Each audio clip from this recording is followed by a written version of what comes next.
And I ask Allah Ta'ala to raise the rank of our beloved Prophet Muhammad sallallahu alayhi wasallam, to protect his Muslim nation. I testify that no one deserves to be worshipped except Allah, the one without a partner, the one without an equal, the one without a similar, the one who is unlike anything in the universe and nothing in the universe is like him. He has no father, no mother, no sister, no brother, no son, and no daughter. He exists without time and place because he is the creator of time and place. He does not reside above the throne, and he is not attributed with fatigue, like the Jews say. Our Lord is glorified beyond any imperfection that the non-Muslims attribute to him. Whatever you imagine in your mind, Allah Ta'ala does not resemble that. Whoever attributes an attribute of the creations to Allah is outside of Islam. And I testify that Muhammad sallallahu alayhi wasallam, the son of Abdullah, the son of Abdul Muttalib, the son of Hashim, the son of Abdul Manaf, from the tribe of Quraysh, is the best creation of Allah and his final prophet and messenger sent to all humans and jinn, and he is truthful about everything that he conveyed of the revelation. Thereafter, remind ourselves to have the sincere intention for the sake of Allah in attending this session of Islamic knowledge, because having the sincere intention is a requirement to get the reward. So the Muslim, whenever he does a good deed, he has to have the sincere intention for the sake of Allah to get reward for that good deed. The reward is defined as a compensation that the Muslim receives in the hereafter for the good deeds that he did in this life among what makes him happy. An example of the reward that is guaranteed to the righteous Muslim in the grave, that his grave is expanded approximately 105 feet by 105 feet, and his grave is illuminated with a light similar to the light of the full moon, and the fragrance of paradise would be present in the grave. The sincere intention means for the Muslim to do the good deed, seeking the acceptance of Allah only, and not the praise of the people. So Alhamdulillah, we are grateful to Allah that we have been guided to Islam. We are grateful to Allah that our hearts have been made to accept the proper creed, the true creed. We are grateful to Allah and happy that we are counted as Muslims. And we are grateful to Allah that He has guided us to have access to the authentic knowledge of Ahlul Sunnah.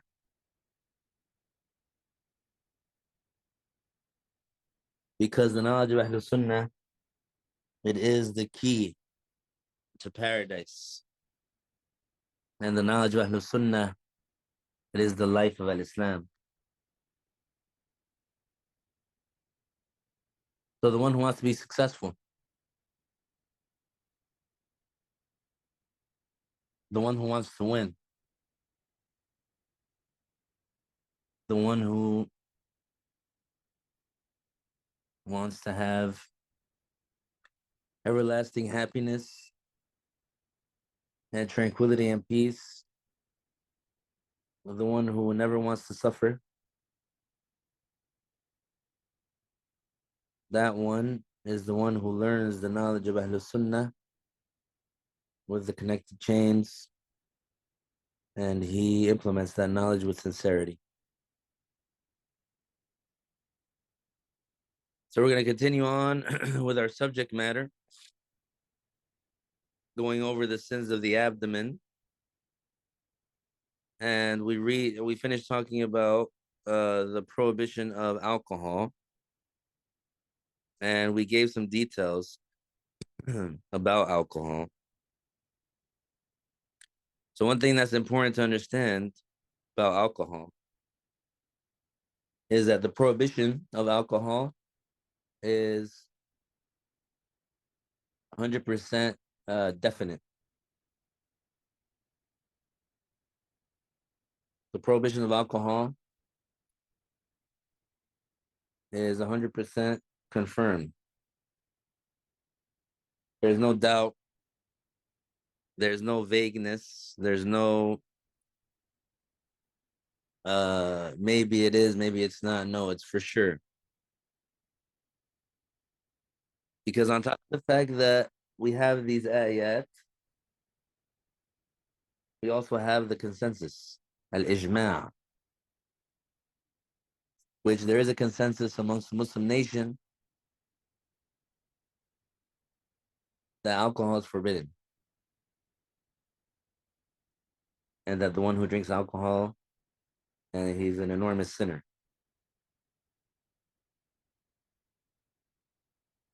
And that he deserves the torture of Allah. So, and because drinking alcohol is one of those matters that was prohibited in all of the revealed laws. So there are certain things that have always been haram.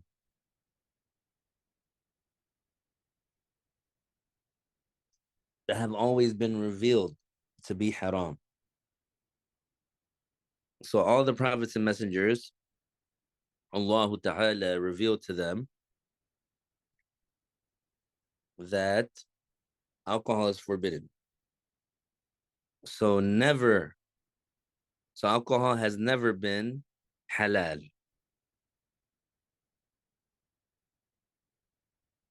So that's one important part to understand. The second part to understand is that when the Prophet sallallahu alaihi wasallam received the revelation, the judgment, the rule, the prohibition of alcohol was yet to be revealed.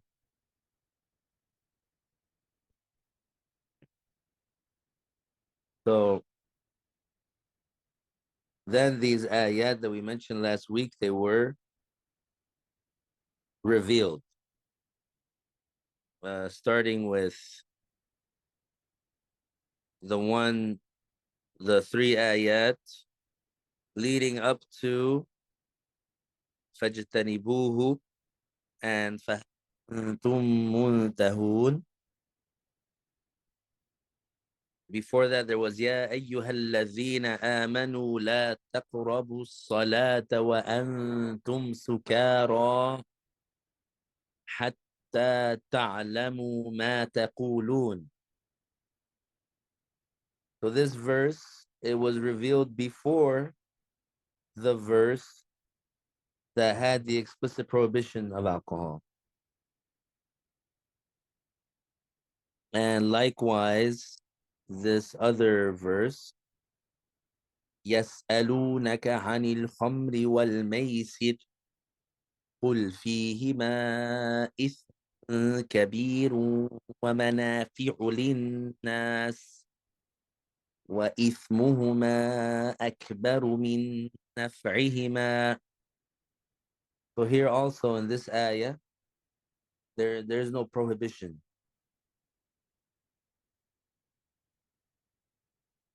Because some of the companions, they thought, because some of the companions, they still drank alcohol after these two verses were revealed. So when those two verses were revealed, and before the verse of definite prohibition, our master Umar, he said, Allahu bayyin lana fil khamri bayanan shafiya. Which means, oh Allah, reveal something to us that explicitly and clearly tells us the judgment of drinking alcohol. So the four authors of the Sunan, Abu Dawood, At-Tirmidhi, An-Nasa'i, and Ibn Majah, they narrated that from our Master Umar. And our Master Umar and other than him amongst the companions, they did not understand from those two ayahs that we previously recited that alcohol was forbidden. Now, when the verse 90 and 91 of Al-Ma'idah, which contained فَاجْتَنِبُوهُ, and which contained فَهَلْ أَنْتُمْ مُنْتَهُونَ, then at that point, they understood immediately the explicit prohibition. And so when that verse was revealed, our Master Omar, he said, Intahayna, intahayna. And the rest of the companions, they understood the same thing. And so they spilled the alcohol and they poured it out, because the way to get rid of the alcohol is by pouring it out. So you basically take the container and you open it and you pour out its contents. And so companions in Al-Medina, they did that, and the wine flowed through the streets.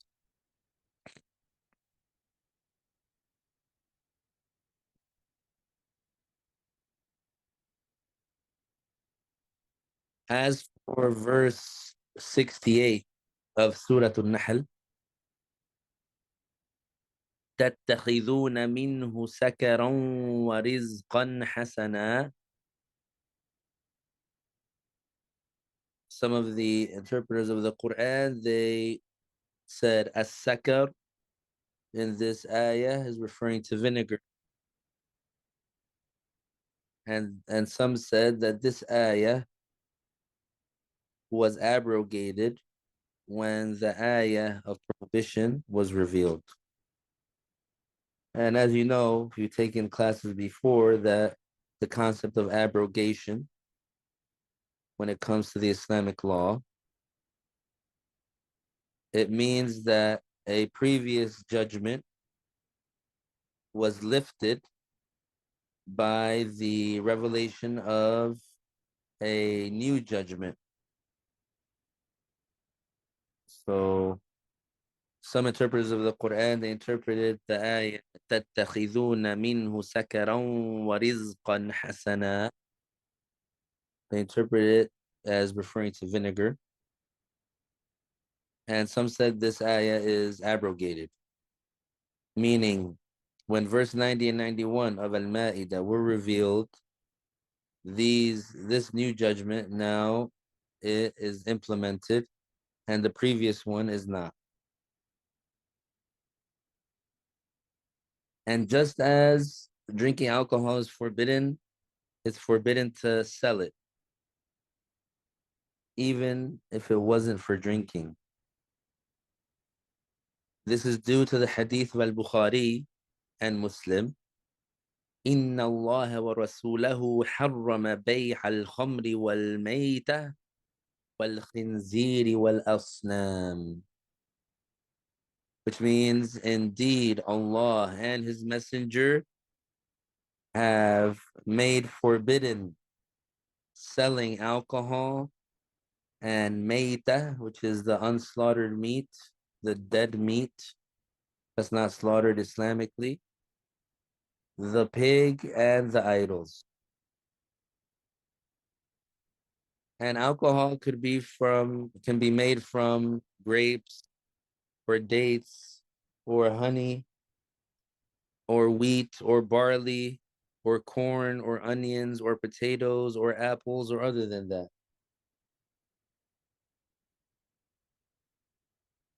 Al-Imam Muslim, he narrated from the hadith of Ibn Umar radiallahu anhuma that the Prophet sallallahu alayhi wasallam said, كل مسكر خمر وكل مسكر حرام وفي لفظ وكل حرام. So, which means that hadith, it means every intoxicant is khamr, or anything that gets you drunk is khamr, and everything that intoxicates is haram. And in another narration, the term was used, and every alcohol is haram. So every drink that alters the mind, along with euphoria, which is like that it's like that feeling of that high, happy feeling where you feel happy and you feel euphoric. That is the intoxication. Every drink that alters the mind and causes that feeling inside of the person, it is haram. It's called khamr. Whether it was made from grapes or honey or corn or barley. And these things, they become alcohol when they boil, and it's like a boiling that happens. And they bubble up. So it bubbles, it gets raised up, and then it settles. And then when it settles, the people who drink alcohol, they they consider this, and it's pure state. And they consider this alcohol like to be in its strongest state. As for before that mixture, before it bubbles up, it's halal to consume. So if you take, let's say, some grapes and you put them in, let's say you crush them up or you like open them up, you put them inside a bottle of water, you shake up the bottle. Some of the juice from the grapes is going to um, mix together with the water. It's going to infuse, and that mixture, and it's a good taste. It tastes good. So you can drink that. So it's kind of like a natural fruit fruit drink. You just take some grapes and you put them inside of the bottle, and then the bottle and then the water and the grapes, they kind of mix together, and now you have like water with the flavor of the grape. This is called nabidh. This is halal because it didn't ferment yet. It didn't turn into alcohol yet. But let's say you left those grapes in that bottle, in that water, and eventually what's gonna happen is the that mixture is gonna turn into alcohol. Once it turns into alcohol, then it's haram to drink it. Before it turns into alcohol, and before that mixture ferments, you can drink it.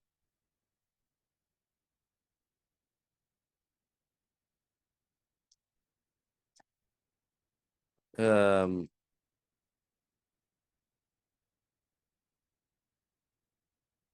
so nabidh in this way is halal.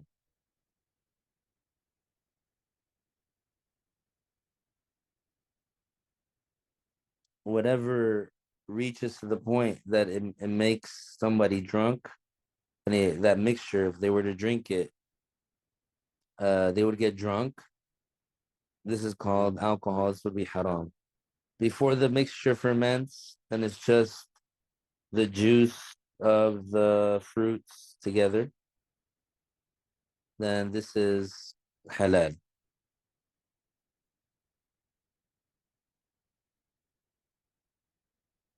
Now, and so this is like when you take grapes, let's say grapes or raisins or dates, and you dunk them in the water, and then like you leave it in the water, so the water becomes fused, or they say infused. Like in some places, what they do, they put like a big container of water, and then they put like pieces of fruit in it, like pieces of lemons, strawberries, cucumbers, and like the water, it gets a little flavor.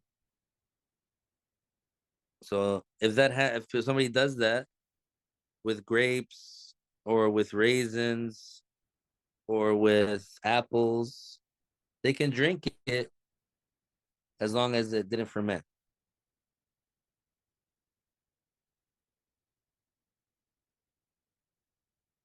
Now, if you take grape juice, so now we're talking about just, let's say, taking the grapes and juicing them, the juice that comes from the grapes. If you take that juice and then you leave it, it'll become alcohol without mixing anything else with it. But for honey and for barley and the corn and raisins and dates, it'll only become alcohol when you put it in water and then you leave it sit for some time, and then it bubbles up and then it settles, and a fizzing sound comes out of it, like the fizz sound of a soda, and then at that point it becomes alcohol. And Nasa'i, he narrated, the son of Umar radiyallahu anhuma, اجتنب كل شراب ينش اجتنب كل شراب ينش. So in the Arabic language, there's a verb, it's نش ينش. يقال نش الشراب ينش نشيشا، معناه طلع له صوت. So this fizzing sound is described in the Arabic language. The verb for it is nasha yanishu.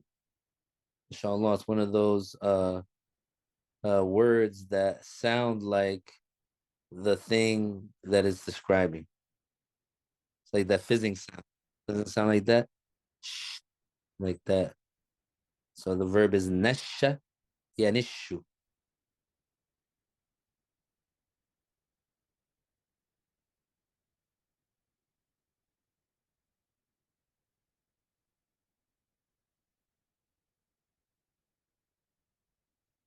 And once the mixture or the drink it becomes alcohol, it remains that way for a long time.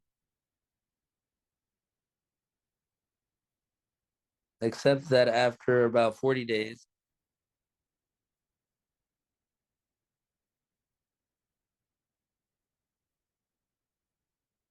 in some countries, after 40 days, the taste of it changes and it becomes vinegar.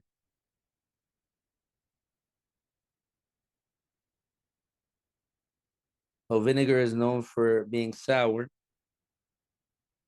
and alcohol is known for having a bitter taste. However, the people that drink alcohol, um, they enjoy that. Na'udhu billah.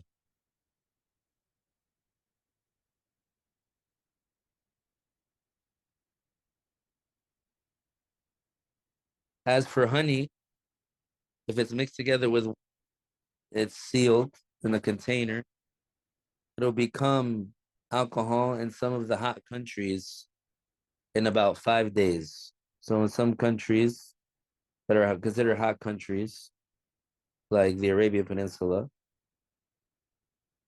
if they take some honey and they mix it with water and they close it, it'll become alcohol in about 5 days. As for in cold countries and in countries that are not hot countries, it takes longer.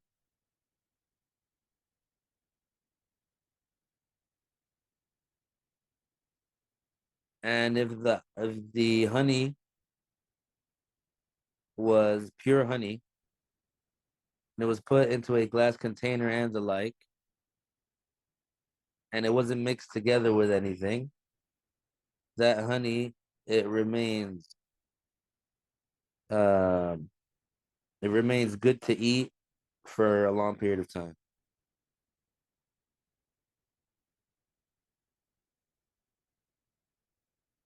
Furthermore, some people, they get drunk. They have a low tolerance for alcohol, so they get drunk off a small amount.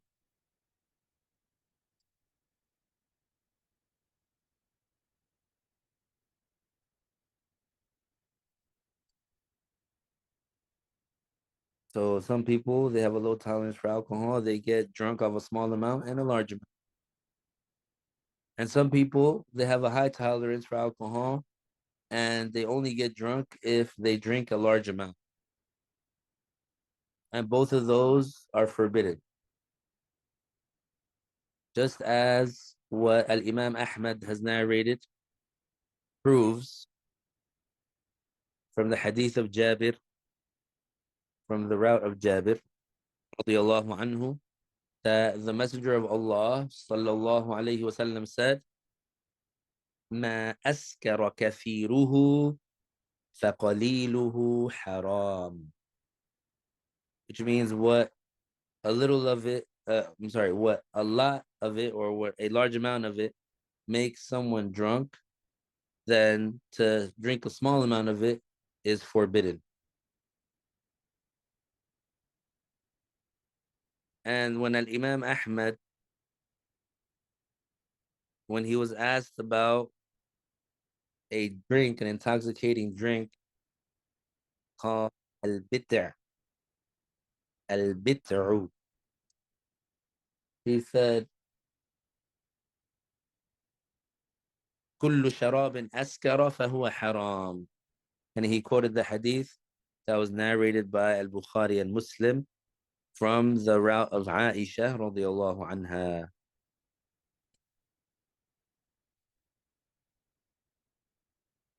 Now, we said that drinking alcohol is forbidden by consensus, that there's ijma' about the prohibition of alcohol, that there's explicit ayah, there's explicit hadith. So obviously, the one who says it's halal to drink wine, that person blasphemes. So the one who says it's halal to drink the wine, and the alcohol that's made from grape juice, the one who says that it's halal to drink wine, this person is a non-Muslim for sure, by consensus, because um, he has belied the religion.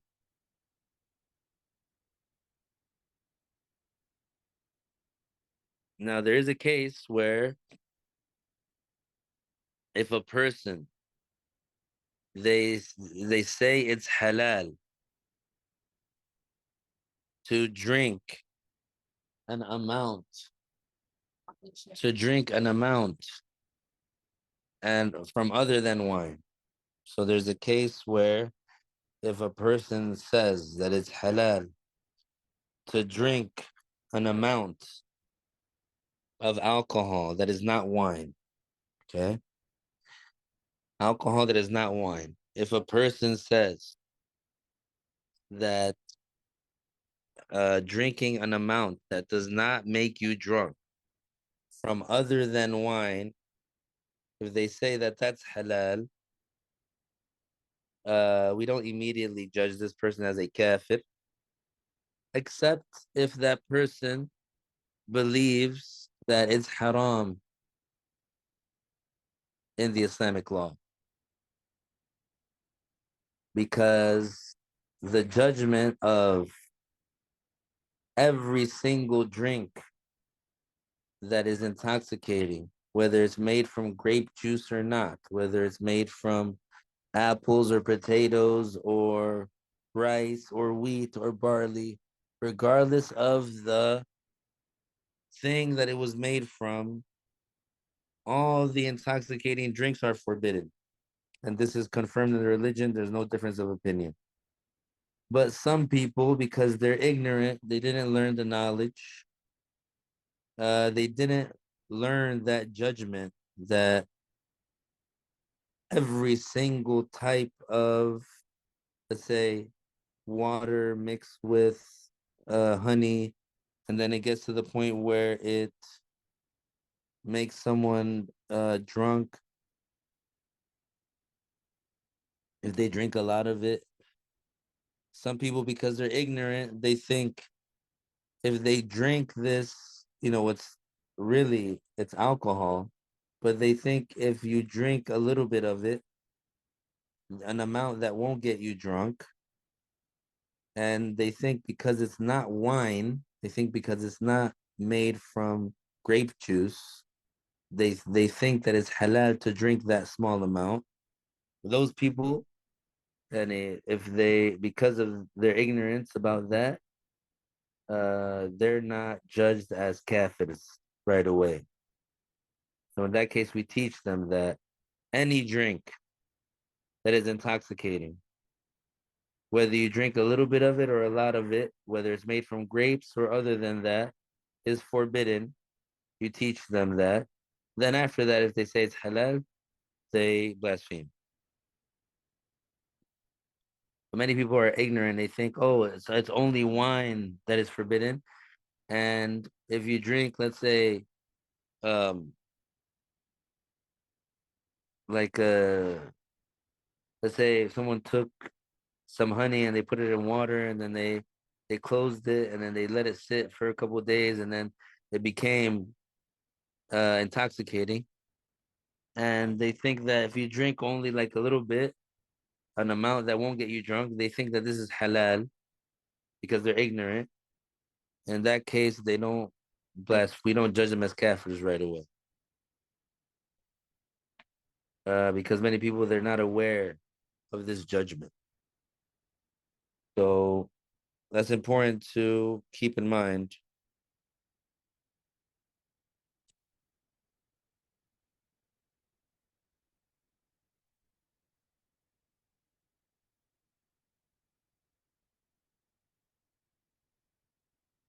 So there's a few questions here. I don't know about how long it takes for the rice to become alcohol.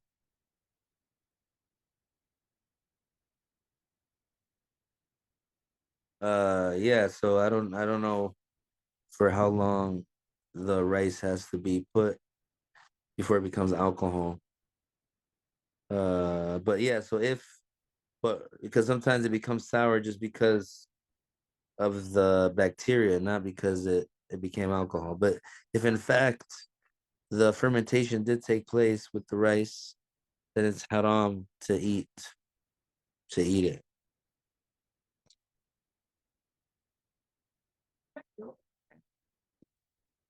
And the question about an-Nasa'i, and which thing are you referring to if it was narrated by an-Nasa'i?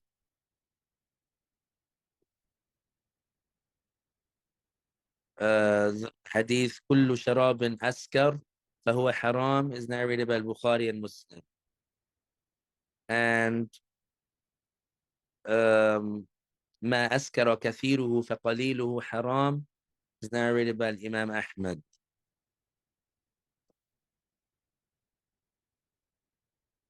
So you let me know if that's the one you're asking about.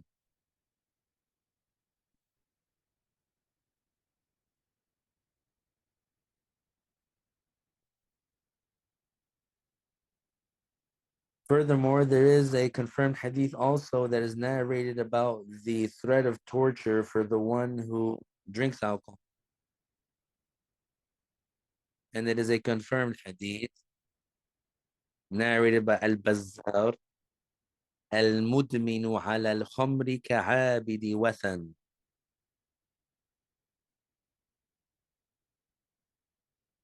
It means that the one who constantly or habitually drinks alcohol, his sin is large. It's as if he is worshiping an idol. From the severity of his sin,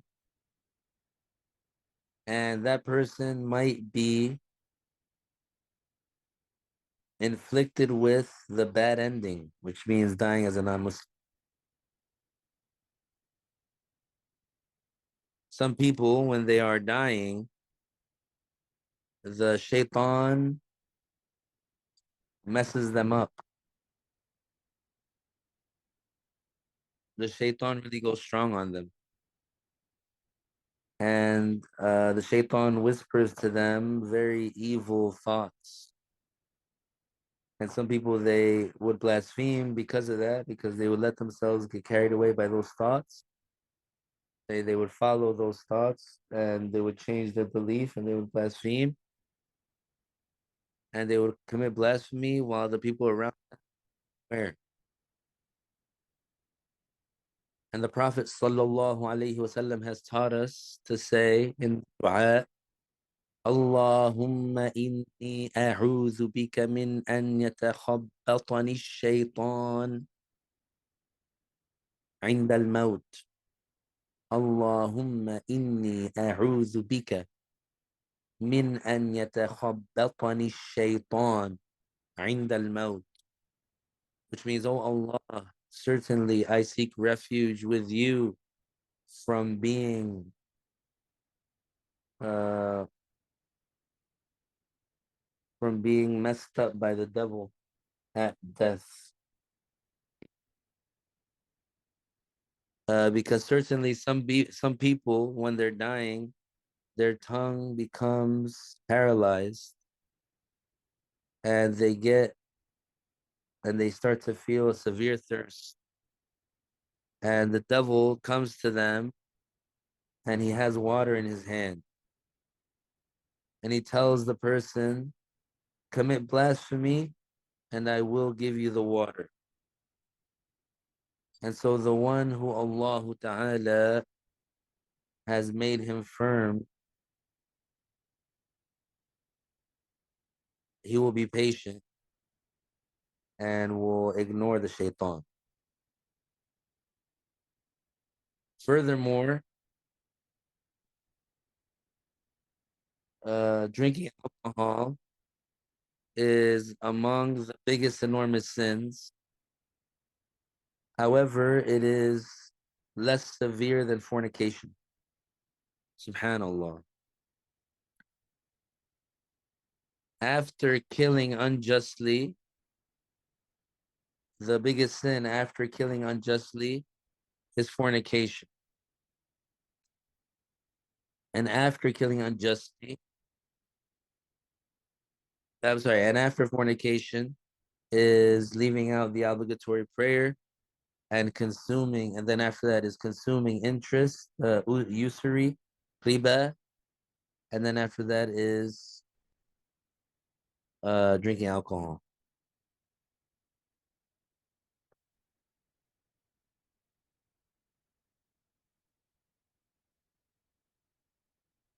So in the order of enormous sins, we have blasphemy, which is the biggest sin.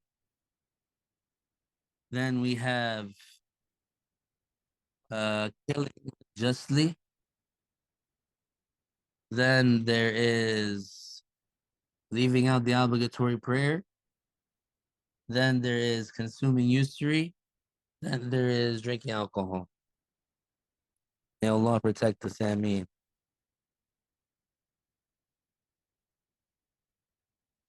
Now we're going to talk about something related to alcohol, but about its filthy aspect, its najasa aspect. As for alcohol being filthy,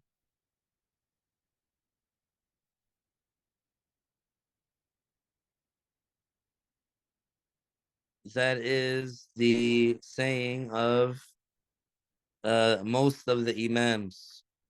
The majority of the Sunni imams, they say alcohol is najas. And among those are the four imams, Imam Malik, Al-Shafi'i, Ahmad, and Abu Hanifa. So all the four imams of the four madhabs, they say that alcohol is najas. So if alcohol gets on the clothes or the body, it is an obligation to purify it when the person wants to pray. And some imams, yani mujtahid imams, his name is Rabi'atu ibn Abi Abdir Rahman.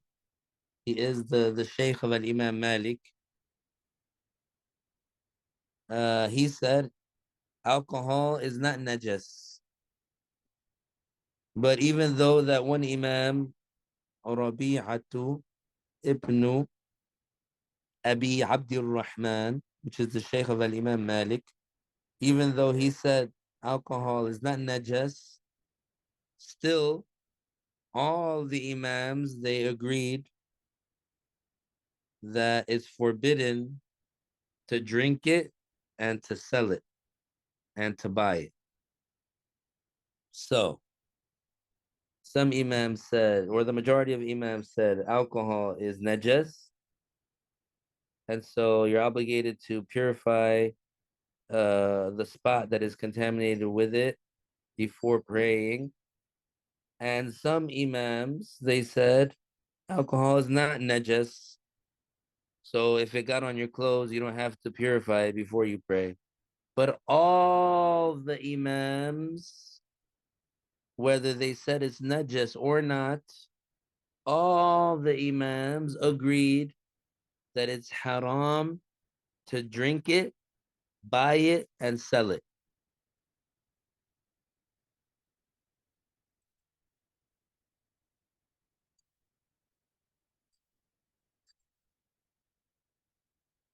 So claims, whoever denies, whoever denies that it's forbidden to drink alcohol, and whoever denies that it's forbidden to sell alcohol or to buy it, this person is a kafir.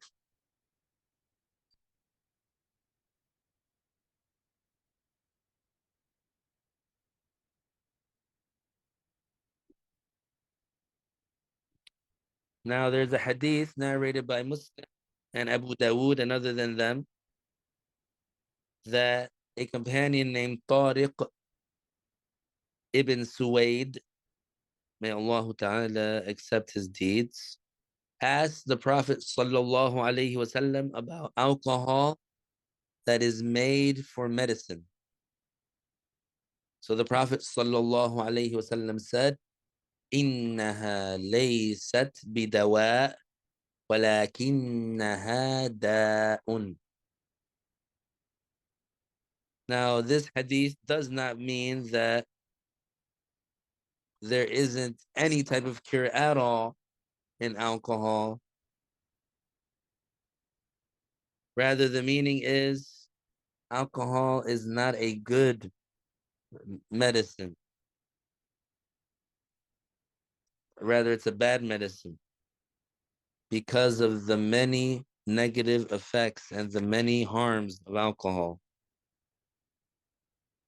Because of its many harms, it is as if it contains no remedy at all. But the meaning of what the Prophet ﷺ said is not that there is no remedy at all in alcohol. Because there are some uh, sicknesses that has been observed that alcohol is a remedy for or cures. So interpreting that hadith of the Prophet ﷺ literally would be a mistake. Rather, the ancient doctors and the modern doctors, they have agreed that alcohol cures some sicknesses.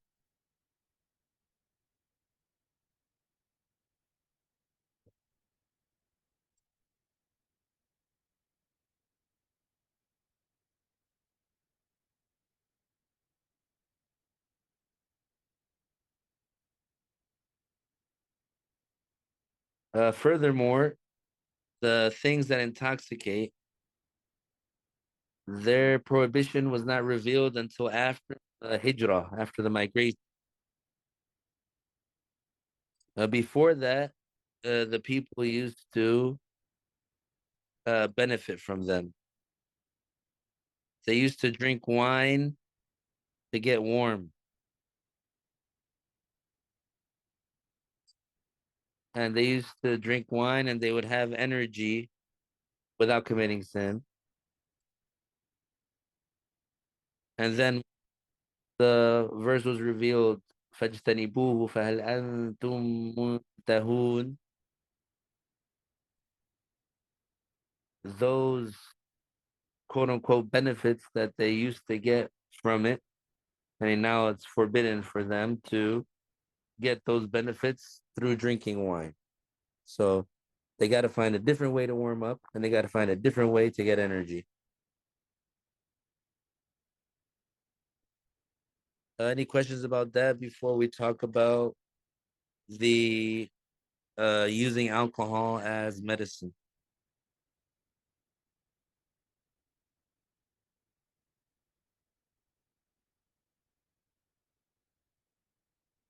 طيب.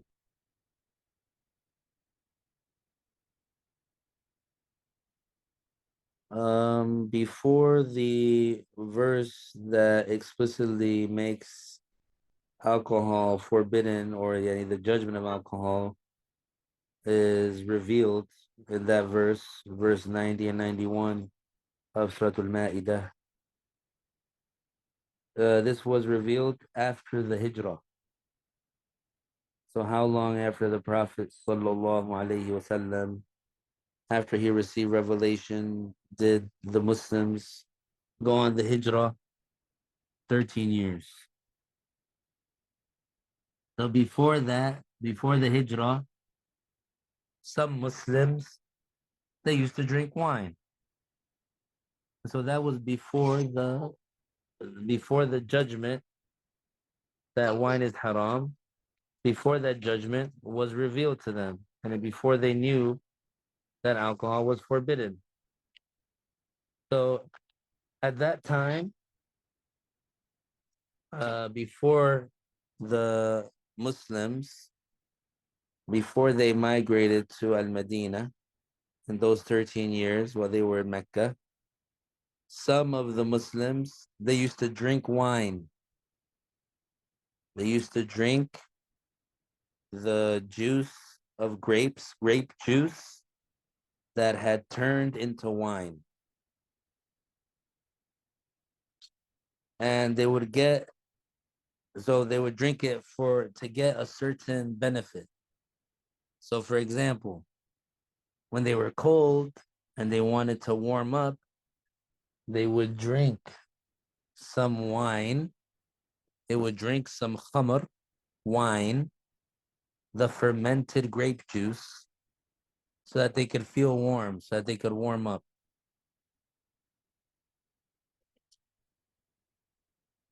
And some Muslims, before that, they would drink wine. They would drink some wine so that they can feel like they have energy, so that they can do some work, or so that they can, do something, but not something that's a sin. Then after the migration and after those verses were revealed, verse 90 and 91 of Al-Ma'idah, which contain the explicit prohibition of alcohol. After that, any Muslim that was cold and wanted to warm up, he wouldn't be able to use wine to warm up anymore, because now the judgment has been revealed that alcohol is forbidden. So even though before the judgment was revealed, that Muslim used to drink wine to get warm, to warm up, so that they don't feel cold anymore. Now, after the judgment has been revealed that is haram, if the Muslim is cold and he wants to warm up, he is not allowed to drink wine. Is that clear?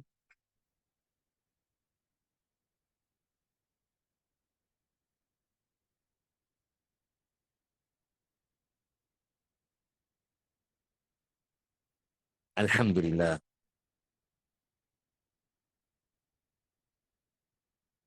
Okay, so now we're going to talk about using alcohol as medicine.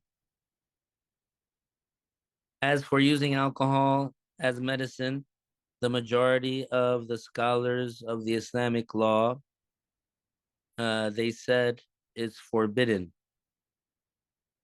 And that is the apparent in the Hanafi school,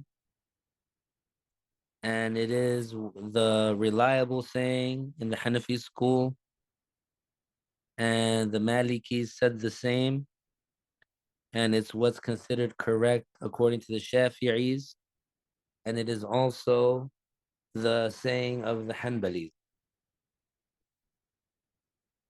And some scholars of the Islamic law, they said it's permissible to use alcohol as medicine with three conditions.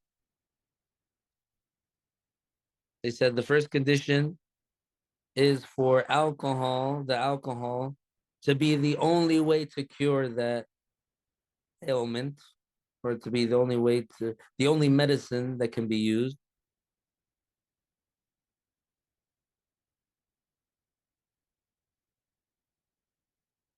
The second condition is for it to be a small amount to the point that it does not intoxicate and to the point that it does not make the person lose their mind. The third condition is for that, let's say alcohol in that case, to be prescribed by a Muslim doctor, by a trustworthy Muslim doctor, because other than the Muslim, his testimony is not accepted in what is related to medicine.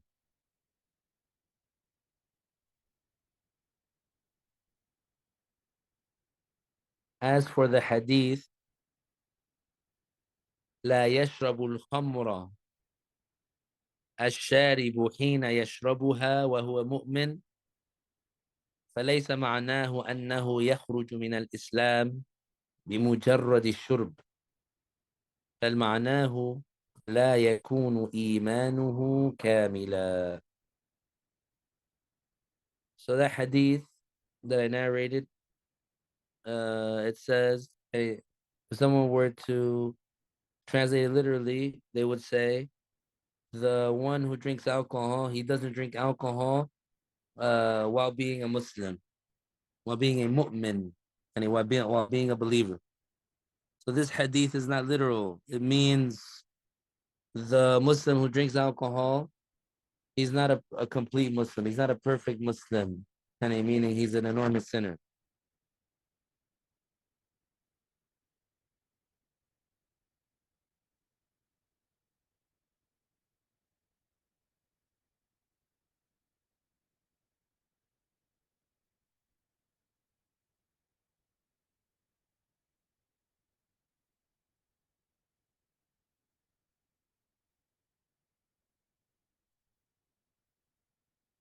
As for selling grapes to the one that is going to use those grapes to make wine, yani while knowing that's the case, this is forbidden by consensus. At-Tabarani, he narrated that the Prophet sallallahu alaihi wasallam said,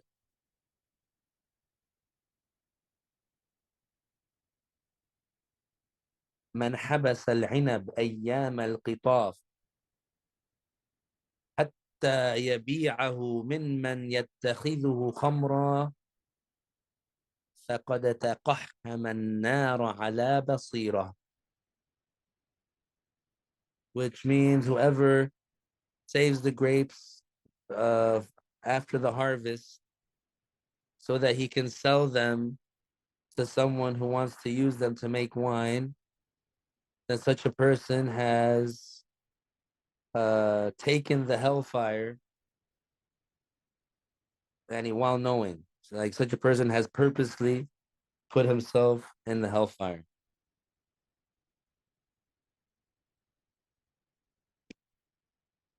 As for what some people claim about Abu Hanifa, radiallahu anhu, what they claim is not true, but what they claim is they claim that Abu Hanifa said that it is permissible for someone to sell the grape to someone who wants to use them to make wine. This is not true. Rather, what Abu Hanifa said, the term that he used, it means that if a person were to do that, the sale itself would be considered a valid sale, meaning that the sale will go through even though the person would commit a sin by that. And it doesn't mean that there is no sin in that. No come. It's not done with this lesson. It's not done.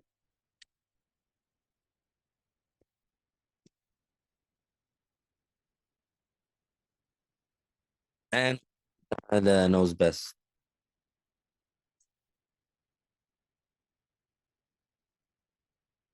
Yeah, so you would need to meet all three conditions to use it. That's for the scholars that said that it is permissible to use alcohol as medicine. All those three conditions have to be found.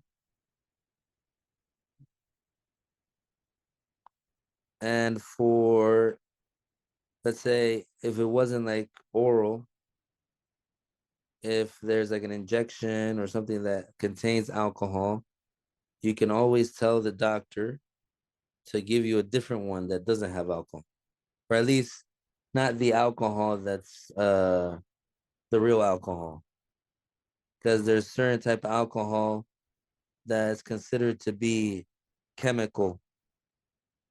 So basically, it's not real alcohol. It's just like isopropyl alcohol. It's not real alcohol.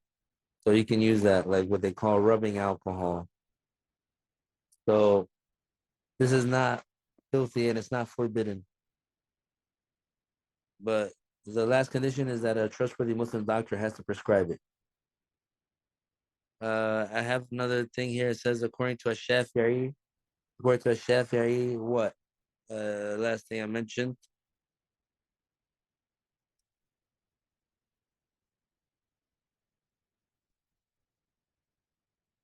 According to a Shafi'i, selling grapes to someone that you know is going to make wine with it is forbidden as well. But it's just that the term that Imam Abu Hanifa used was yajuz in the Hanafi school. Then the Hanafi school, they say yajuz sometimes to refer to that the sale was valid, to sihhatu al-aqd, and not to yajuz like it's permissible.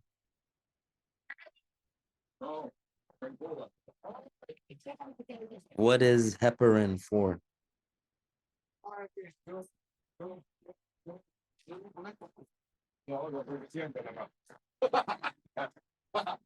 That's crazy. If in a hospital there's no other blood thinner besides the one that has pig, that's crazy. They need to, I guess, keep some energy drinks on hand or something like that to give it to the person so the blood thin out their blood. But in the case where like it's an emergency and it's a Muslim, uh, if it's this is the only way and it's an emergency, then it'll be overlooked for that, but not when like you have when it's not an emergency. But really, for a hospital to the only blood thinner that they have is the one with pig in it is wild.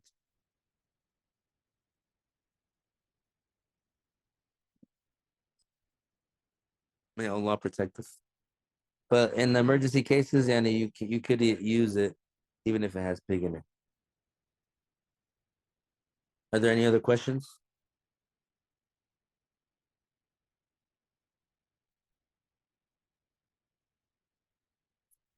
Well, yeah, they need to, those so-called doctors, they need to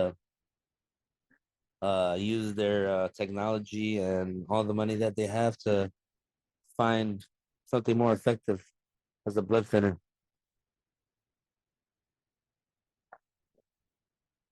But yeah, so like that's the judgment. If it's an emergency and it's the only thing that can be used, and it's the only thing that they have, it would be out of emergency you can use it.